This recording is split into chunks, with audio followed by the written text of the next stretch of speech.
Nah, summa qala rahimahullahu taala al-haditsut tasi'. Hadis yang ke-9.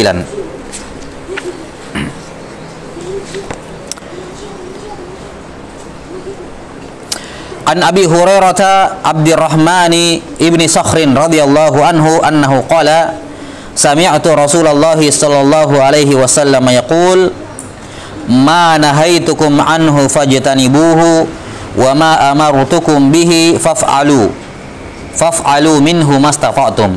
Dalam sebagian nuskha mungkin ada fa'tu minhu mastata'tum. Namun yang dalam nuskha yang mu'tamada yang kami bacakan dari para masyayikh adalah kalimat faf'alu minhu mastata'tum. Faf'alu minhu mastata'tum. Fa innama ahlakal ladzina min qablikum kasratu masailihim wa ikhtilafuhum ala anbiya'ihim. Rawahul Bukhari wa Muslim. Kata beliau hadis yang ke-9 dari Abu Hurairah Abdurrahman ibn Sakhar radhiyallahu anhu, beliau berkata, aku mendengar Rasulullah sallallahu alaihi wasallam bersabda, semua yang aku larang kalian darinya maka jauhilah, dan semua yang aku perintahkan kalian dengannya atau untuk melakukannya faf'alu minhu mastata'tum, lakukanlah sesuai dengan kemampuan kalian. Fa innama ahlakal ladzina min qablikum, karena yang membinasakan umat sebelum kalian kasratu masailihim, terlalu banyaknya mereka bertanya, wa ikhtilafuhum ala anbiya'ihim, dan karena mereka menyelisih perintah nabi-nabi mereka. Rawahul Bukhari wa Muslimun. Baik. Ini kandungan hadis, insyaallah taala kita akan terangkan pada pertemuan berikutnya. Cuman di sini untuk mengefisienkan waktu kita mengambil akan membahas biografi dari Abu Hurairah radhiyallahu taala. Kata beliau an Abi Hurairah Abdurrahman ibni Sakhrin radhiyallahu an. Dari Abu Hurairah yang nama beliau adalah Abdurrahman ibn Sakhar radhiyallahu taala an. Abu Hurairah radhiyallahu taala anhu ya ad-Dausi, nisbat beliau radhiyallahu taala an.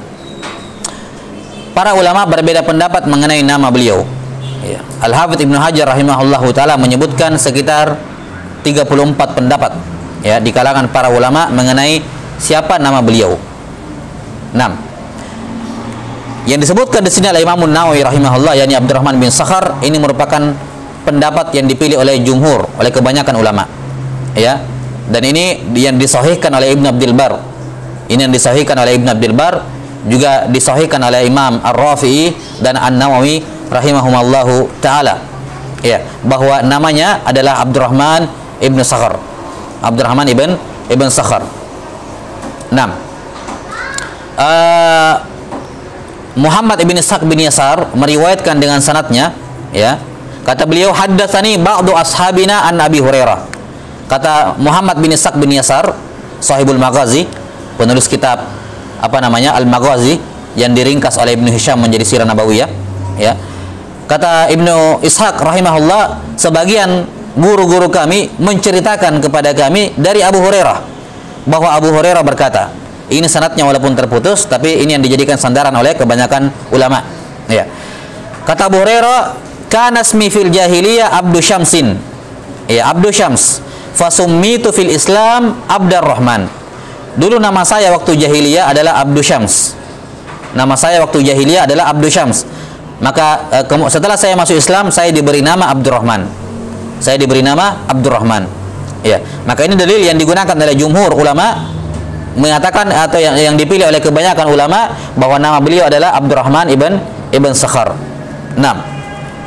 Kemudian pendapat yang kedua, kita sudah sebutkan tadi ada 34 pendapat di kalangan para ulama. Cuman ini dua pendapat yang paling masyhur. Yang pertama Abdurrahman bin Sakhar, ya, dan pendapat yang kedua, dan ini pendapat yang dipilih oleh Imam Al-Bukhari dan juga oleh Imam Tirmidzi, bahwa namanya adalah Abdullah bin Amr. Namanya Abu Hurairah adalah apa? Adalah siapa? Abdullah bin Ibnu Amr. Ya, diingat saja Abdullah bin Amr bin As. Namanya sama. Abdullah ibnu Amr.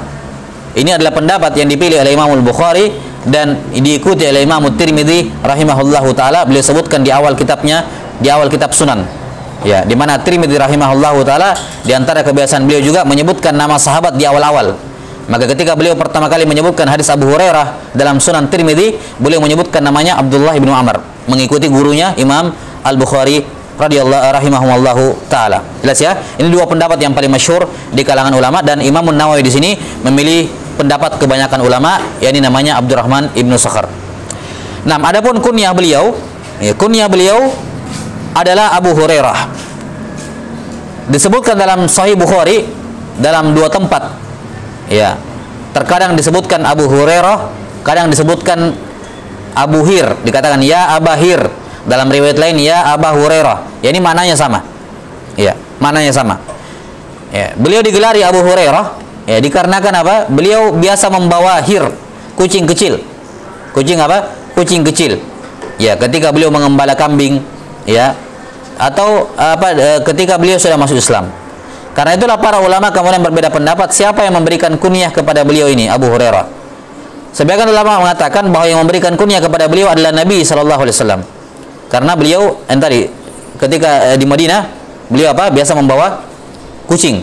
Iya, hirrah, kucing kecil. Maka Nabi sallallahu alaihi wasallam memberikan kunyah kepada beliau Abu Hurairah. Iya. Pendapat yang kedua mengatakan yang memberikan kunyah Abu Hurairah kepada beliau adalah keluarganya beliau sendiri.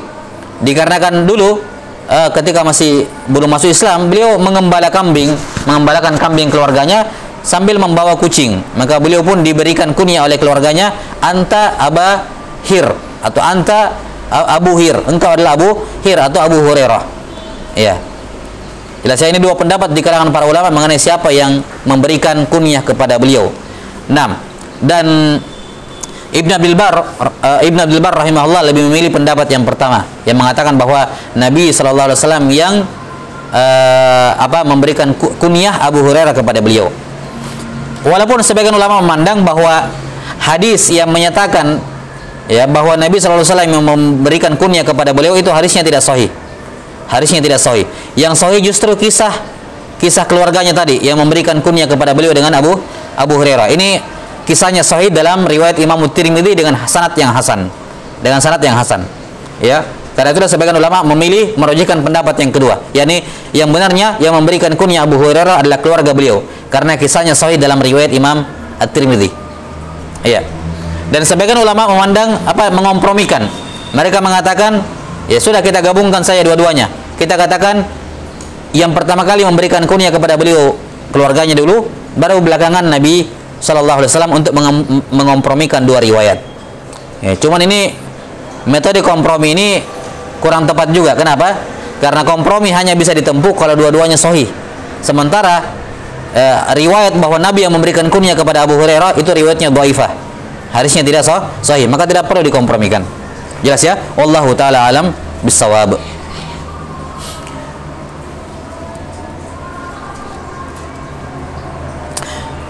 Beliau Abu Hurairah radhiyallahu taala anhu ya lahir dalam keadaan yatim. Lahir dalam keadaan yatim, dan beliau termasuk sahabat-sahabat yang belakangan masuk Islam, di mana beliau baru datang ke Madinah dan menyatakan keislamannya pada perang Khaybar. Pada perang Khaybar. Dan beliau menyaksikan perang Khaybar bersama Nabi sallallahu alaihi wasallam. Walaupun ada khilaf di kalangan para ulama mengenai apakah Abu Hurairah itu datang sebelum perang Khaybar atau setelah selesainya perang Khaybar.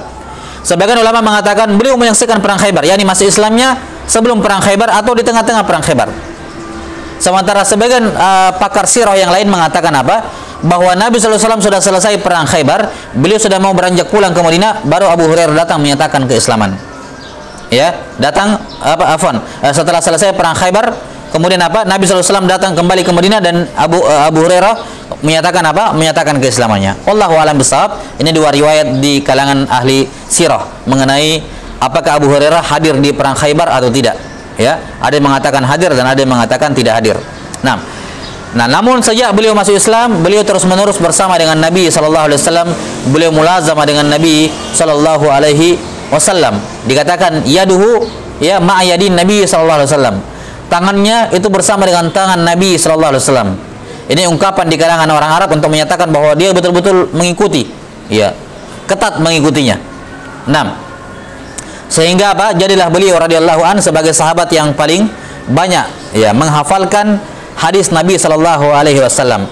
Az-Zahabi rahimahullahu taala, ya, Al-Hafidz Az-Zahabi rahimahullah mengutip ijma' para ulama bahwa Abu Hurairah adalah hafidnya para sahabat. adalah hafidh dari para sahabat radhiyallahu taala anhum ajma'in. Nah, disebutkan mengenai alasan mengapa beliau menjadi manusia atau sahabat yang paling banyak riwayatnya. Ya, karena ada sebagian orang yang kemudian mempertanyakan hal tersebut, dan ini pertanyaan bukan zaman-zaman belakangan, sudah ada di zamannya Abu Hurairah radhiyallahu taala. Ya, maka beliau pun menceritakan, kata beliau, inna ikhwanana minal muhajirin kana yushgiluhumus safqu bil aswaq. Sahabat kami muhajirin mereka sibuk di pasar. Wa anna ikhwanana minal ansar kana yushgiluhumul amal fi amwalihim. Sementara kaum Ansar juga sibuk dengan pekerjaan pada harta mereka. Wa inna Abu Hurairah kana yalzamu Rasulullah sallallahu alaihi wasallam bishaba'i batnihi wa yahduru ma la yahdurun wa yahfadhu ma la yahfadun. Sementara Abu Hurairah, yakni beliau membicarakan tentang dirinya sendiri, sementara Abu Hurairah radhiyallahu an terus bersama dengan Rasulullah SAW hatta walaupun dalam keadaan perut kosong, ya, dalam keadaan perut kosong. 6. Sehingga Abu Hurairah menghadiri momen yang para sahabat lain tidak hadiri, dan Abu Hurairah menghafal apa-apa yang mereka tidak hafal. Ya, maka Abu Hurairah radhiyallahu taala anhu mendapatkan, ya, menjadi sahabat yang paling banyak meriwayatkan hadis dikarenakan banyak menghadiri momen-momen penting, plus beliau tidak pernah melupakan apa yang beliau sudah hafal, apa yang sudah pernah beliau dengar. Jadi banyak sahabat yang mungkin lama bersahabat dengan Nabi Shallallahu Alaihi Wasallam tapi tidak menghadiri banyak momen. Abu Hurairah menghadiri banyak momen karena tidak pernah lepas dari Nabi Shallallahu Alaihi Wasallam. Dan mungkin ada sahabat juga yang menghadiri banyak momen bersama Nabi Shallallahu Alaihi Wasallam tapi mereka kemudian lupa. Sementara Abu Hurairah tidak lupa. Ya, tidak lupa. Berkat doa, ya, dari Nabi Shallallahu Alaihi Wasallam. Suatu hari pernah Abu Hurairah curhat kepada Nabi Shallallahu Alaihi Wasallam. Katanya, ya Rasulullah, inni sami'tu hadisan katsira, ya, ansahu. Wahai Rasulullah, saya sudah banyak mendengar hadis dari Anda, tapi banyak yang saya lupa. Ya, qala ubsut rida'ak. Maka beliau bersabda, hamparkan kainmu, ridakmu, hamparkan. Fabasattuhu fagharafa biyadaihi. Maka saya pun hamparkan ridak saya, kemudian beliau memasukkan kedua tangannya ke situ. Ya, mungkin berdoa atau yang semacamnya. Kemudian ya, summa qala ya dhummahu. Kemudian beliau bersabda pakai kembali ridakmu. Fa dhamamtuhu fama nasitu syai'an ba'dahu. Maka saya pun mengenakan kembali ridakku dan saya tidak lagi melupakan semua hadis-hadis yang saya pernah dengar atau yang saya dengar setelah itu. Nah, maka Abu Hurairah radhiyallahu taala mengumpulkan dua hal. Pertama, rajin datang majelis, dan yang kedua, hafalan yang kuat. Itulah yang menjadikan seorang itu memiliki banyak pengetahuan. Ingat, banyak pengetahuan. Kalau masalah keberkahan kan masalah amal. Kita berbicara mengenai banyak pengetahuan, yaitu menghadiri banyak majelis dan ya, kuat hafalannya, tidak lupa. Menghadiri majelis, hadiri majelis, ya, semaksimal mungkin yang bisa dia cover tentunya. Tidak juga asal hadir tapi tidak fokus karena terlalu banyak yang dihadiri. Ya, sesuai dengan kemampuan dirinya. Dan yang kedua, dia perkuat hafalannya dengan merojaah. Dan Abu Hurairah radhiyallahu taala beliau bukan mentah-mentah dengan doa beliau ini tidak ada ikhtiar. Yani ini sejalan dengan takdir beliau bahwa beliau meroja. Tiap tahun Abu Hurairah radhiyallahu anhu dipanggil oleh Aisyah radhiyallahu taala untuk menyampaikan kembali semua hadis-hadis yang disampaikan tahun lalu, dan Abu Hurairah enggak luput satu huruf pun. Jadi beliau sekali setahun menyetorkan disuruh oleh Aisyah radhiyallahu anha untuk menyampaikan hadis-hadisnya. Ini mimbab merojanya beliau radhiyallahu taala. Jelas ya? Maka jangan dikira para sahabat radhiyallahu taala anhum itu hafalannya baik-baik saja seterusnya walaupun tidak dimeroja. Lah. Ya, dan terbukti sahabat yang lain banyak yang mendengarkan hadis-hadis tapi kemudian tawarra, mereka sungkan untuk menyampaikan hadis karena sudah tidak merasa aman dengan hafalannya, yakni tidak yakin begitu lafadznya dari Nabi Shallallahu Alaihi Wasallam. Jelas ya? Dan ini semua diperoleh oleh Abu Hurairah radhiyallahu anhu hanya dalam waktu 4 tahun. Hanya dalam waktu 4 tahun beliau bersahabat dengan Rasulullah Shallallahu Alaihi Wasallam. Ya, karena itulah beliau menjadi hafidz sahabat. Hafidnya sahabat.